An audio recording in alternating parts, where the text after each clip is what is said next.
Guys welcome to JK Urdu point. Friends, कुछ MCQs हैं agriculture के रिलेटेड। सिलेबस में जो टॉपिक है एग्रीकल्चर इन इकोनॉमिक डेवलपमेंट, उसके बारे में हम डिस्कस करेंगे। उससे पहले फ्रेंड्स, मैं आपसे एक रिक्वेस्ट करना चाहूँगा। आपने अभी तक अगर जेके उर्दू पॉइंट चैनल सब्सक्राइब नहीं किया है तो आप चैनल को सब्सक्राइब करें, और आपको डिस्क्रिप्शन में आपको टेलीग्राम का लिंक दिया जाएगा, उसमें भी आप ज्वाइन कर सकते हैं। वहाँ पे आपको स्टडी मटेरियल मिल जाता है, उसमें एमसीक्यूज़ और भी जो मटेरियल आपको चाहिए हो वो हम वहाँ पर सेंड कर देते हैं, और लिंक भी हमेशा वहाँ पर सेंड कर देते हैं। तो फ्रेंड्स, कुछ एग्रीकल्चर के रिलेटेड मोस्ट इम्पॉर्टेंट एमसीक्यूज़ जो एक्सपेक्ट किए गए हैं, जो पहले एग्ज़ाम में आए हैं, वो मैं आपसे यहाँ पर आपको करवाने जा रहा हूँ। तो हम डिस्कस करेंगे अभी ऑब्जेक्टिव्स। तो हमारे पास फर्स्ट ऑब्जेक्टिव है the blue revolution is related with. Blue revolution जो है वो किसके रिलेटेड है? तो फ्रेंड्स, यहाँ पर ऑप्शन आते हैं fish production, food grain production, oil seed production, और उसके बाद मिल्क प्रोडक्शन। तो फ्रेंड्स, इसमें हमारा आंसर फिश प्रोडक्शन जो है वो करेक्ट आंसर है। तो फ्रेंड्स, इसको आपने कैसे याद रखना है? जैसे आपने फिश कहाँ रहते हैं? पानी में। पानी क्या होता है? ब्लू। और इस तरीके से आपने इसको याद रखना है कि blue revolution is related with fish production. ठीक है। तो नेक्स्ट क्वेश्चन है हमारे पास, Indian agriculture is typically characterised. Indian agriculture जो है वो टिपिकली कैसे करेक्टराइज की जाती है? एज। इसमें हमारे पास ऑप्शन है land surplus labour scarce economy, उसके बाद land surplus labour surplus economy, उसके बाद land scarce labour surplus economy, उसके बाद land scarce labour scarce economy. तो इसमें आप समझ गए हो कि इंडियन एग्रीकल्चर जो है वो टिपिकली कौन सी ऐसी ऑप्शन के साथ करेक्टराइज करती है, खुसूसियात रखती है। तो इसमें इसका करेक्ट आंसर जो है वो land scarce labour surplus economy जो है वो करेक्ट आंसर है। तो फ्रेंड्स, नेक्स्ट क्वेश्चन की तरफ मूव करते हैं। Doctor MS. Swaminathan has distinguished himself in which of the following fields. दिए गई फील्ड्स में से डॉक्टर स्वामीनाथन जो है वो कौन से फील्ड से ज़्यादा खुद को डिस्टिंग्विश्ड करते थे? ठीक है। तो इसमें यहाँ पर न्यूक्लियर फिज़िक्स, एग्रीकल्चर, एस्ट्रोफिज़िक्स और मेडिसिन ऑप्शन दिए हैं। तो इसमें एग्रीकल्चर जो है वो डॉक्टर स्वामीनाथन जो है आप खुद को एग्रीकल्चर के साथ डिस्टिंग्विश्ड रखते थे। ठीक है।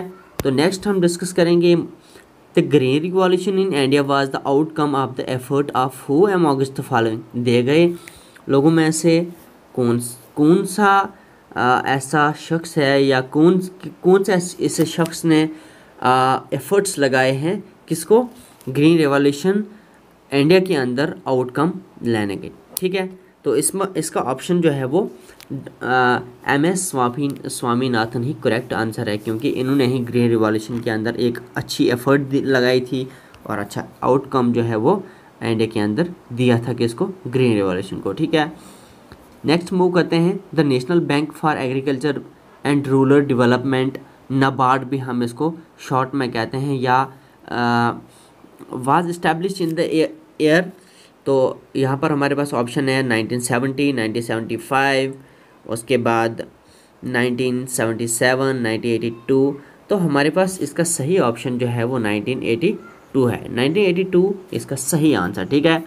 नेक्स्ट मूव करते हैं the head office of the NABARD is located in, कहाँ पर है? लखनऊ में, हैदराबाद, दिल्ली या मुंबई। तो ये जो है इसका हेड ऑफिस जो कहाँ पर? मुंबई में है। ठीक है। नेक्स्ट फ्रेंड्स मूव करते हैं where is the central rice research institute located. Central rice research institute जो है ये कहाँ पर लोकेटेड है? तो इसके बारे में हम बताएंगे। बेंगलुरु, कानपुर, कोयम्बटूर और उसके बाद कोटक। तो इसका सही आंसर जो है वो डी है। ठीक है। इसको आप गूगल पर भी सर्च कर सकते हैं। अगर और भी कोई क्वेरी हो तो आप कमेंट बॉक्स में मुझे ज़रूर बता सकते हैं, पूछ सकते हैं। उसके बाद NABARD was establish in the, कौन से ऐसे ईयर में या कौन से ऐसे प्लान में जो है इसको इस्टेब्लिश किया गया था।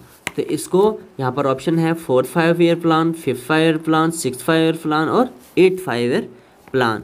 तो इसको 6th 5 ईयर प्लान में इस्टेब्लिश किया गया था। नेक्स्ट मूव करते हैं हम friends, under which year plan agriculture registered negative growth. कौन से ईयरली प्लान एग्रीकल्चर प्लान में जो है नेगेटिव ग्रोथ रजिस्टर्ड की गई थी। तो इसमें यहाँ पर ऑप्शन हमारे पास थर्ड, 5th 7th और 9th, और इसमें सही आंसर जो है वो यहाँ पर हमारे पास कौन सा है, थर्ड ए, मीन्स के थर्ड ईयर प्लान एग्रीकल्चर में नेगेटिव ग्रोथ जो है वो रजिस्टर की गई थी। ठीक है, नेक्स्ट मूव करते हैं, who is known as the father of white revolution in India.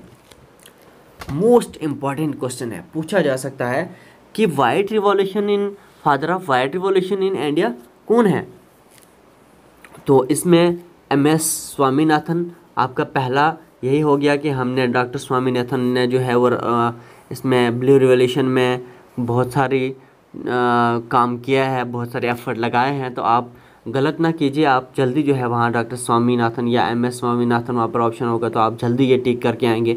लेकिन यहाँ पर पूछा गया है फादर ऑफ वाइट रिवॉल्यूशन, तो हमने फादर ऑफ वाइट रिवॉल्यूशन बताना है। तो इसका सही आंसर जो है हमने क्या करना है, हमारा सही आंसर V क्यूरी है। ठीक है, तो MS स्वामीनाथन हमारा सही आंसर नहीं है, और हमारा सही आंसर जो है वो कौन है, BV क्यूरी। ठीक है, नेक्स्ट मूव करें, Indian green revolution started from. Indian green revolution जो है वो स्टार्ट कहाँ से होता है, तो हम यहाँ पर बताएं, यहाँ पर ऑप्शन दिए गए हैं पंतनगर, बेंगलुरु, कानपुर और दिल्ली। तो इसमें जो है वो 11 पंतनगर सही आंसर है, और ये पंतनगर कहाँ पर पड़ता है, ये यूके में है। ठीक है, यूके आपने याद रखना है, यूके में ये पड़ता है। उसके बाद नेक्स्ट क्वेश्चन हमारे पास है, golden revolution is related with. Golden revolution जो है ये किसके रिलेटेड है, ये फ्रूट्स के रिलेटेड है, ये फर्टिलाइज़र के रिलेटेड है, ये पेट्रोलियम के रिलेटेड है, या फिश के रिलेटेड है। तो आपने सही आंसर यहाँ पर बताना है। तो सही आंसर जो है वो किसके, गोल्डन रिवॉल्यूशन जो है ये फ्रूट्स के रिलेटेड। तो आपने यहाँ पर याद रखना है वाइट रिवॉल्यूशन, ग्रीन रिवॉल्यूशन और उसके बाद गोल्डन रिवॉल्यूशन। तो गोल्डन रिवॉल्यूशन जो है किस में आता है, फ्रूट्स में आता है। ठीक है, गोल्डन रिवॉल्यूशन जो है वो किसके रिलेटेड है, फ्रूट्स के रिलेटेड। हमारे पास नेक्स्ट एक क्वेश्चन और है, who is known as the father of green revolution. पहले आपने क्या पढ़ा, वाइट रिवॉल्यूशन, और अब हम क्या पढ़ रहे हैं, ग्रीन रिवॉल्यूशन। पहले आपने फादर ऑफ वाइट रिवॉल्यूशन पढ़ा, अब फादर ऑफ ग्रीन रिवॉल्यूशन हम पढ़ रहे हैं। तो इसमें ऑप्शन को कितने दिए हैं, Norman Borlaug, MS Swaminathan, William Harris और नन ऑफ द एबोव। तो हमारे पास इसका सही आंसर जो है वो नॉर्मन बोरलॉन्ग है। ठीक है, इसका सही आंसर जो है वो नॉर्मन बोरलॉन्ग है। तो फ्रेंड्स, इस छोटी सी वीडियो में ये बहुत मोस्ट इंपॉर्टेंट क्वेश्चंस मैं आपके लिए लेकर आया था। ये मोस्ट इंपॉर्टेंट क्वेश्चन है, इनको आप ध्यान से देखिए और इनमें कंफ्यूज होने की ज़रूरत नहीं है। आप कंफ्यूज ये ना हो जाइए कि ब्लू ग्रीन रिवॉल्यूशन, उसके बाद ग्रीन रिवॉल्यूशन, उसके बाद वाइट रिवॉल्यूशन, इसमें जो है कंफ्यूज होने की ज़रूरत नहीं है। फ्रेंड्स, होप कि आपको वीडियो अच्छी लगी होगी। वीडियो अच्छी लगी तो आप अपने बैचमेट्स, क्लासमेट्स, उसके बाद या आपके साथ कोई भी तैयारी कर रहे हैं किसी भी एग्ज़ाम की, चाहे वो पंचायत अकाउंट असिस्टेंट को हो, चाहे वो 4th क्लास का हो, तो या उसके अलावा JK SSB का कोई भी एग्ज़ाम हो या बैंकिंग का हो, आप अपने फ्रेंड्स में इस वीडियो को ज़रूर शेयर करें और चैनल को सब्सक्राइब करें, बेल आइकन भी साथ में प्रेस कर दें। Thank you so much.